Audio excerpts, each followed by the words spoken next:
Paano yung comment? So can you share with us ano po yung naging meeting na share po ninyo sa inyong personal Facebook? Actually, I shared it with you guys. Yes, yes.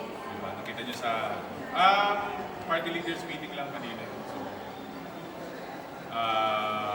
ano bang gusto nyo malaman sa party leaders meeting? So, Ano pinag-usapan?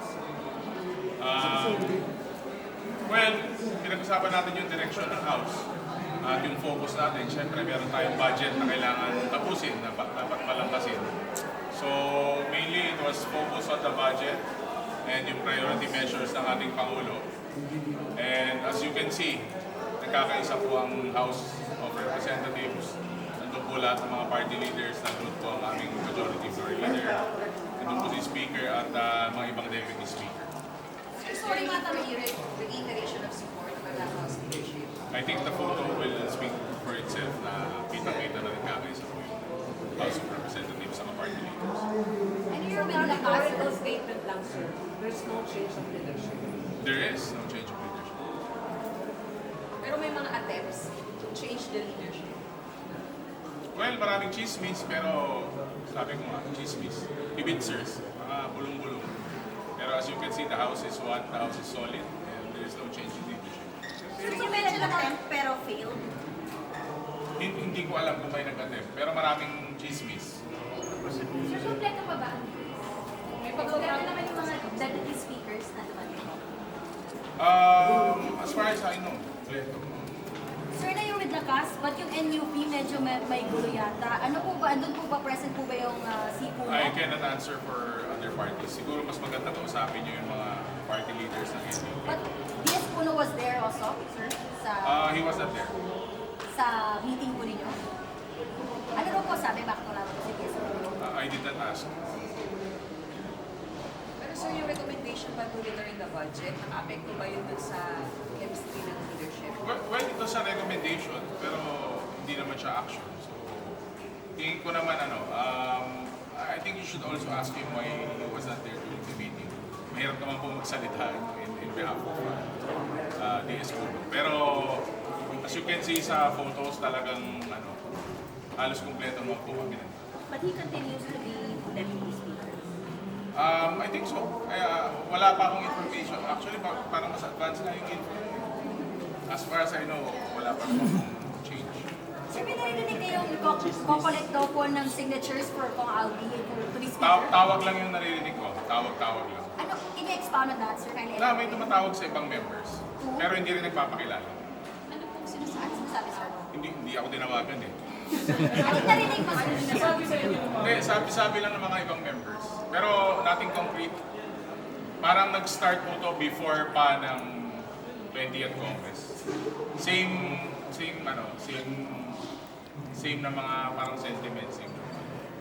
Well, most of them were using the name of the mga bosses. Kung sino-sino pangalan ang ginagamit. Pero sabi ko nga, pag hearsay, mahirap maniwala. Sir, baka na may dati si speaker, ano po ba sabi niya sa inyo once na mabuo na itong independent commission, itigil na ba yung hearings sa Intracom?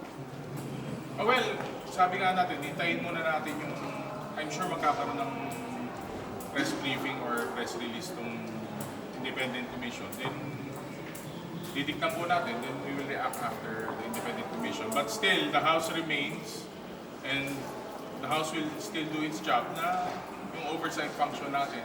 Saka may nakakaukulang trabaho natin dito sa amin.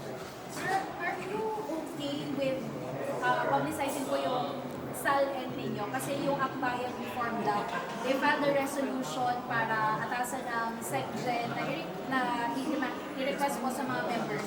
Sabi ko nga, Open nag-file lang, nag-ano naman kami bago sa start ng 20th Congress. Nag-furnish kami ng mga SAL-N namin. Tapos, it makes you a qualified candidate po pag nakita nila walang irregularities yung mga ganyang bagay.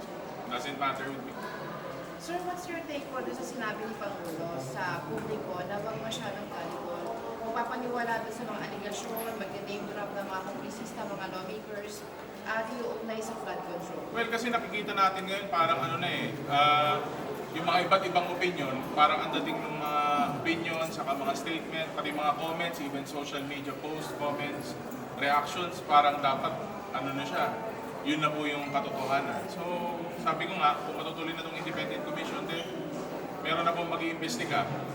So, makiklear po yung mga pangalan na dapat maklear, at saka makakasuhan po yung mga dapat kasuhan, at saka yung mga kasama po sa sindikato at involved dito sa mga ghost projects na to, mabibigyan ng kaukulan na punishment. Sir, yung sa tawag-tawag, kagabi sa meeting po ninyo, meron bang nabiktima dun sa mga leaders? Wala po kaming meeting kagabi. Ay, kanina po sa wala pa daw na biktima. Wala naman sa party leaders.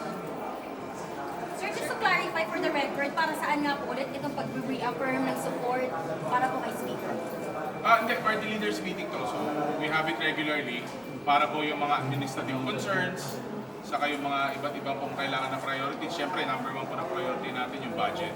So, siguro na in passing din, naramdaman po natin na malakas po at nagkakaisa po. At meron po tayong commitment from the Speaker at saka commitment din po ng party leaders to support the leadership.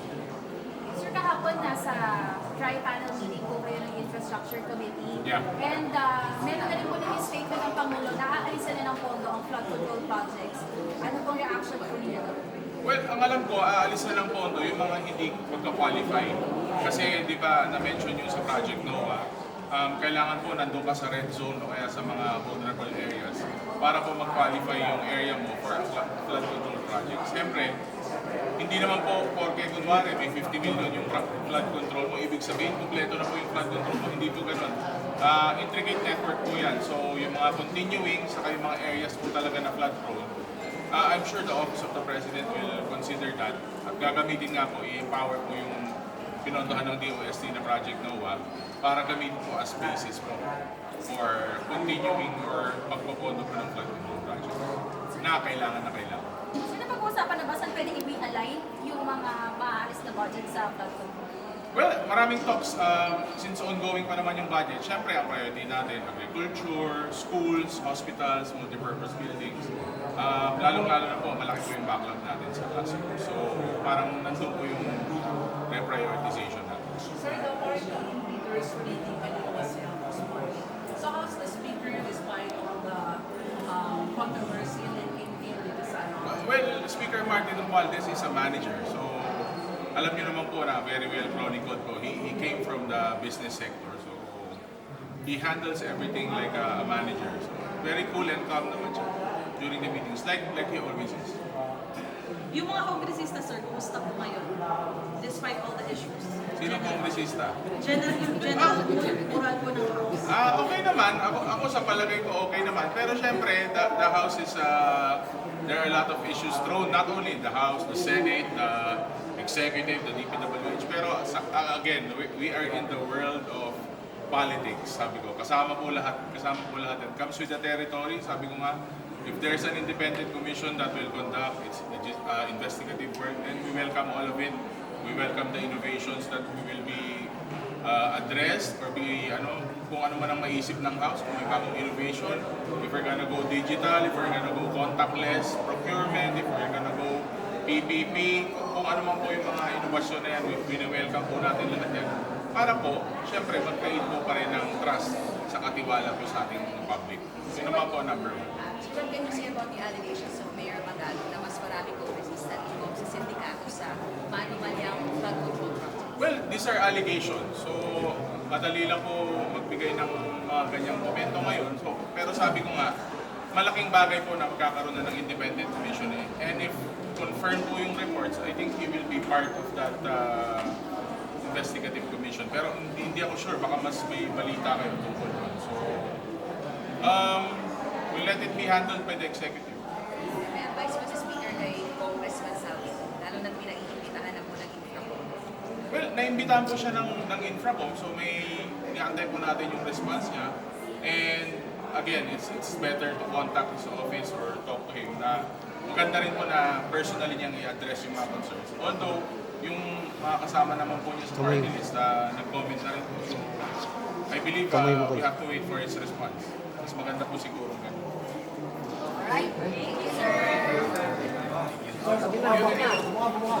Sir,